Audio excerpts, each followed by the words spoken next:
This morning our top title is Spiritual Family Rules.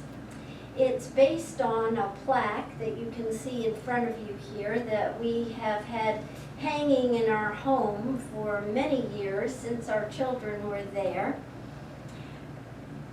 But we're not exactly talking about family rules, meaning regulations that are based on conduct for a specific situation. We're talking about family rules as in someone or something is really excellent, awesome, incredible, great. As in, today, Mom's Rule, or our title, Spiritual Family Rules, or My Family Rules. Or, for me, I don't usually spend much money on things around my house. That just isn't important to me. But these were quite expensive at Cracker Barrel years ago when I found them. And I bought two anyway, because I had to have one at home and one for my classroom so that the kids could read them and write about them and practice the art. So they are, work with all your heart, be supportive of one another, choose to be happy, love one another, be kind and tenderhearted, comfort each other, have fun, always be honest, and count your blessings. Pretty good ideas to work with in life.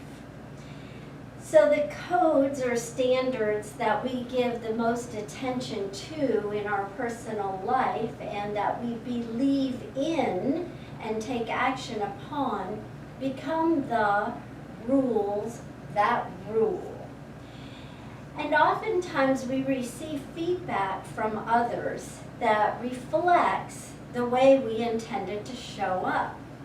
I don't know about you, but I'm guessing probably you're like me in that when someone gives you a compliment about something which was a way that you intend to show up, it reflects back for you that what you're doing is working, that it feels good to know that you are being recognized for that which you are working to be and share in life. And this helps us to know that we are on track with the way in which we are living our life. Reader's Digest has a lot of stories, and I go back and read them quite frequently because they always go a little bit deeper the second time I read them, and they're meaningful for me because they're about actual people who have experienced blessings in their lives and experiences, and then they share them. This one is from a man who happened to be leaving the store where he'd made his purchases. When he got to his car, he realized that not only had he locked his keys in his car, but he had also locked his cell phone in his car. And he was not happy. And he tells the story that he saw a teenager riding by on his bicycle, and the teenager was noticing that he was kicking his tires, and he says, the child probably heard him say some choice words along with it. So the teen rode around and came back by and he said, "What's wrong?" And the guy explained to him what was going on.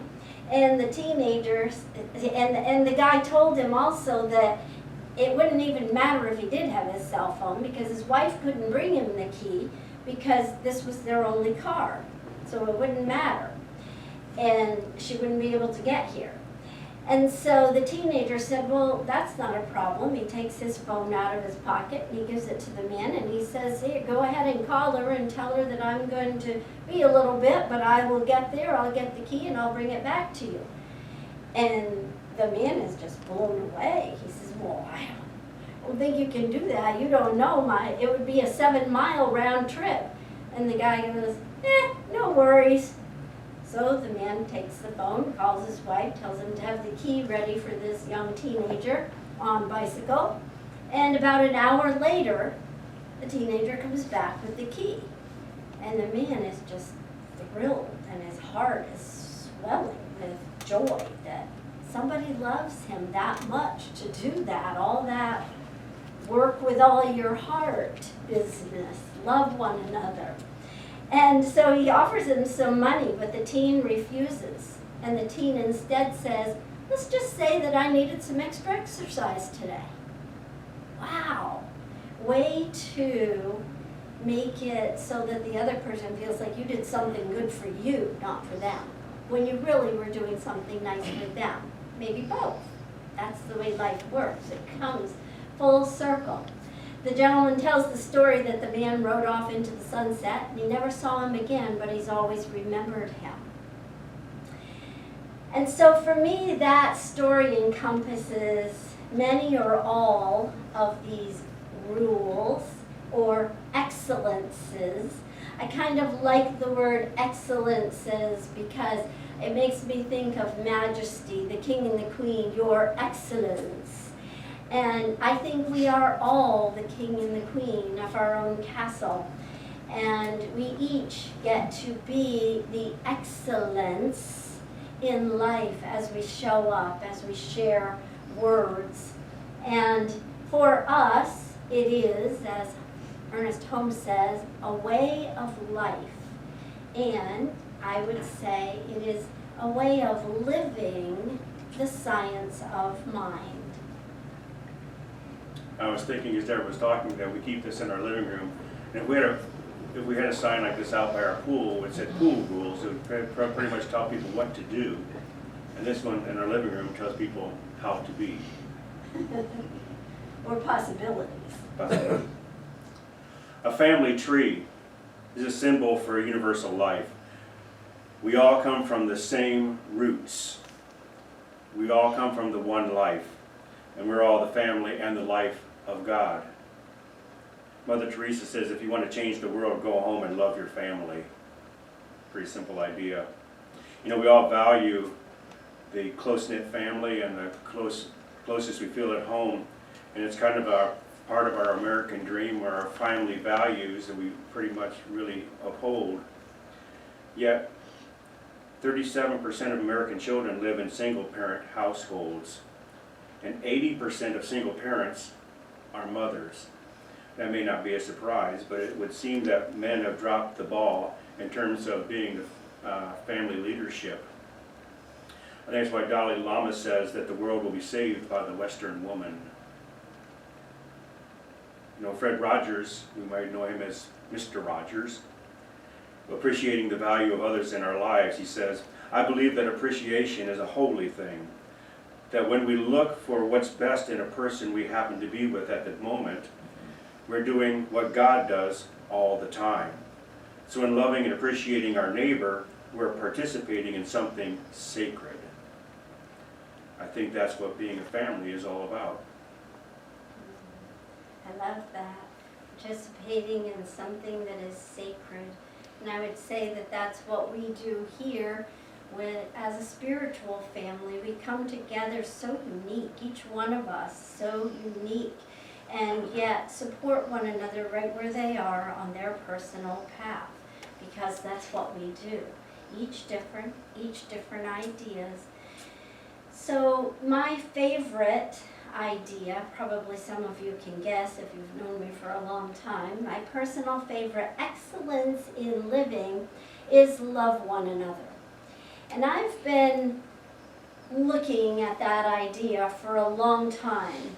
As we engage in celebration of Mother's Day today, I have some thoughts that I want to share with you. And it's not to put anyone down. It's not to say that we shouldn't celebrate mothers, because we absolutely should, and we should celebrate fathers on Father's Day. But it is to recognize that there are diverse feelings for different people around this topic, depending on their own personal experience with mother or mother figures. And some of us have been extremely blessed with our mother or our mothering. And that is a gift. That is a beautiful gift. I would like to say that all mothers have best intentions and want the best for their child. But I honestly cannot say that all. I can't put that all word in there. I have stated that in the past. For years and years I said that. And I actually have had mothers tell me that isn't true. I really don't care what happens to my child.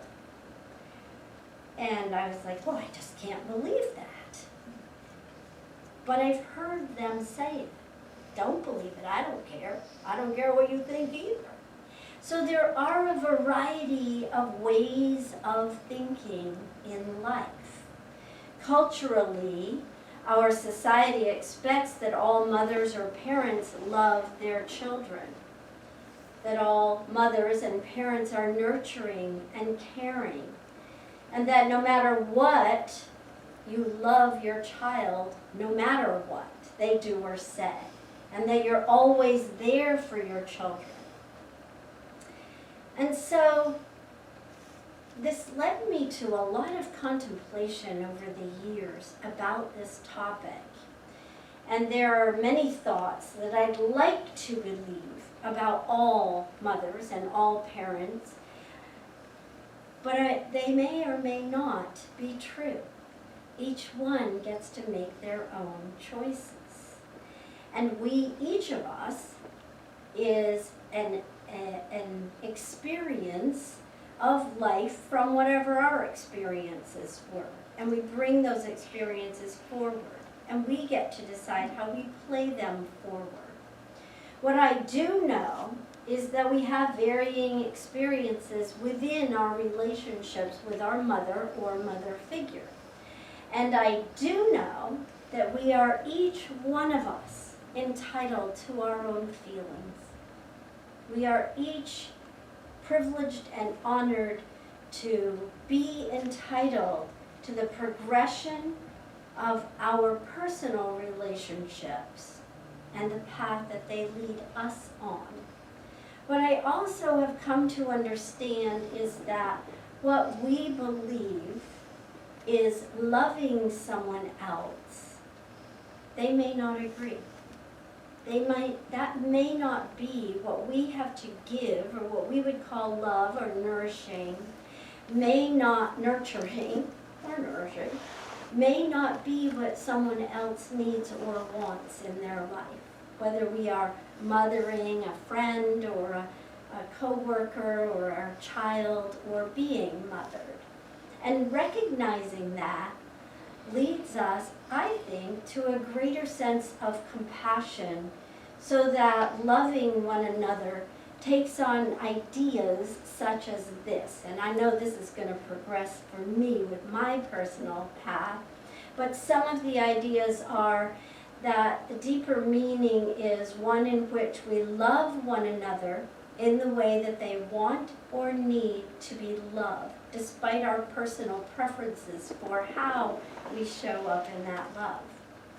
It also could be that we get out of someone's way so that they can find the love that they want or think they need. And sometimes forgiveness is invaluable in this process. Sometimes our relationship building means forgiving, because forgiving means releasing. It doesn't mean that what someone said or did makes it right. It just means that we are free to experience in a new and more authentic and incredibly beautiful way. The truth is that we as human beings are complicated characters. And we, in our spiritual family, are on a path of living the science of mind in a manner that betters our lives and betters the lives of those around us. Fundamental religions view God as a masculine, patriarchal essence, and they tend to anthropomorphize God as a white-bearded man sitting on a cloud. And I have to admit, through my spiritual background, that sometimes that idea still kind of sticks in the back of my mind. But in Science of Mind, we view God as having no gender, being non-gender. But even still, in a lot of Ernest Holmes' writings and other New Thought writers' texts, they use the masculine identity when referring to God because most ancient spiritual texts find that acceptable and expected manner of reference. Academically, it was proper and standard practice in referring to people in general to say mankind and use masculine pronouns. In our more enlightened times, like now, when we are trying to avoid gender-specific definitions of God, we quite often use that terminology, Father, Mother God, but sometimes that seems kind of tedious, yet the pronoun it seems rather impersonal. But then God is impersonal because God transcends personification. So think about this. Can you imagine picturing God as exclusively feminine rather than masculine? It may take a stretch. Using only feminine pronouns and characteristics, feeling that we are being held in the arms of God rather than bowing and kneeling at the foot of God. Think about characteristics like maternal, loving, nurturing, caring, compassionate, generous, as opposed to characteristics like strong, royal, all-powerful, ruling with thunder and lightning. This kind of puts God in a different light, doesn't it? It's all from our own personal perspective. Divine mother figure would be a kinder, gentler God, someone with open arms, food on the table, or a plate of warm cookies, an angelic essence welcoming us into paradise. It's important to remember that you are a choice to create God in your own image. Yeah, I did say that. We would generally believe that this is not a good idea because we are created in the image and likeness of God, not the other way around. But whatever works for us to understand a more accurate and intimate vision of God in our lives is important. It's a valuable practice for us, actually. Remembering the source of all that is constantly working in our favor. You're a choice to hold personal truth and sustain and support your own perfect vision of life. God doesn't have to be maternal to do that for you. Maybe it's time to just release all gender references and characteristics of God and recognize the self-giving nature of God without any conditions at all. Like that, the self-giving nature, we can give all of that to ourselves and more, or whatever we choose. So mothers and mother figures, you are the guiding light of the qualities of excellence that we've spoken about here today. Within you is the father, mother, perfect life that God is. And it reaches out to it reaches out to others each and every day. Your light as you mother, whether you are a birth mother or a mother figure, or you are nurturing, your light shines brightly in so many ways and touches many hearts. And so to remind you of how much you are appreciated and how much your light is needed in the world, I'm going to ask you to stand. If you are a mother, stand where you are. If you are a mother or mothering, if you are a nurturer. And so we have something for each of you today, something sweet and, more importantly, an LED flashlight.